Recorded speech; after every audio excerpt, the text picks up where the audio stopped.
How to join Google Meet with link. So the very first thing you want to do is to head over to your application Google Meet and make sure you are logged into a specific account. Tap on New at the bottom right corner and then click on Create a new meeting. Let me copy this link by tapping on this icon.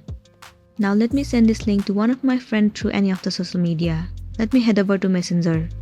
Paste the link that you have just copied and then tap on Send. Likewise, whenever you receive those links, all you want to do is tap on the link sent by any of your friends. Click on Continue.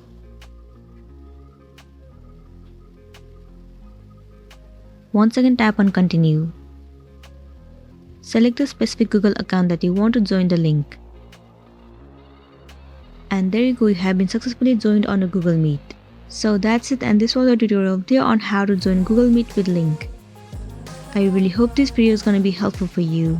Thank you for watching it till the end.